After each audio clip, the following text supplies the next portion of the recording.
So today I'm really just going to talk broadly about the Pacific with the kids, the students here. And a lot of it is framed by the book that I've just completed. It's been out a few months now, Island Time, which is really thinking about what New Zealand's future looks like and how we can make the most out of the innovation, enterprise and energy of Pacific youth especially, but Pacific communities and capacity. And how important is it speaking to youth about these kind of issues? I think it's really important because we haven't crossed the last bridge in New Zealand education where the education curriculum fully looks like the people that it's teaching. So there are many holes in the New Zealand curriculum where Pacific kids are unable to see themselves, unable to have the depth of knowledge they need to better understand their own place in the world.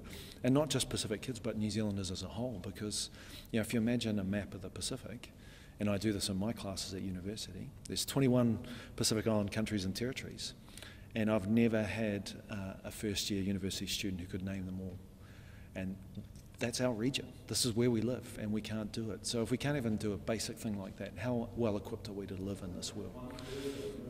And I guess also, like, a lot of Pacific students coming through be first time venturing into academia for their families. There's really no roadmap, is there?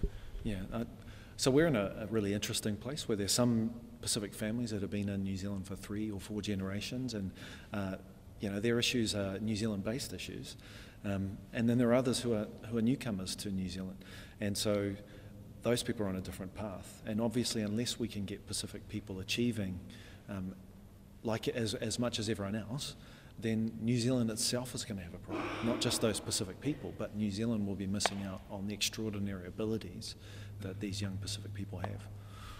What are the pathways like for Pacific youth trying to make it in academia? Are there, I guess you're a role model, but like what are some of the things that they, given all the other burdens and community and the issues in communities that Pacific children face, like how difficult is it for them to get through? Well, I think there's a lot of diversity in Pacific communities. So for some kids, it's the same as every other kid, every other non-Pacific kid. But for many Pacific families, we know sort of on average that they face more challenges. And for those kids, we have to recognise that we need to address some of the problems of their context, the deprivation, the housing issues, and then also the issues in the classroom that place them at a disadvantage where the curriculum and what they're taught doesn't look like them. So those are some of the areas we can tackle.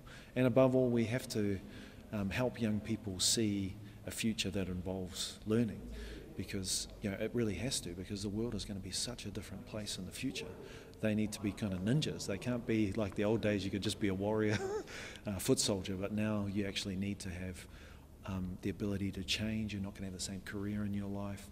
And so we need to make sure that that's happening. But then there's another change that we need to do. There's another set of changes we need to do, which is really to recognise that young Pacific people know things and can do things that the rest of New Zealand needs to learn. They have special insight into what New Zealand is and to the future. And so they are going to change New Zealand, and New Zealand needs to understand that they need to get out of the way and let those young people express their creativity, their relationships, their transnational sort of connections, because that's going to be something that grows New Zealand. Going away from this, what would be your takeaway? What do you want to achieve in your time here in Wellington? Yeah. Well, I think a lot of it is to help kids develop their own reflections on the schools that they're in. So we're here at a school, Bishop Viard, which I know is a familiar school to many parts of Wellington and Auckland, even Christchurch now, where we see there's a lot of differentiation within schools. So actually inside New Zealand schools, we see huge concentrations of Pacific kids in just a few schools, and they don't always get the resourcing they need. And what we actually see is that we're getting a breakup of New Zealand society based on schools. That we have schools not far from this one, this one's almost the majority of Pacific kids. You can go just a few kilometres and see schools with almost none.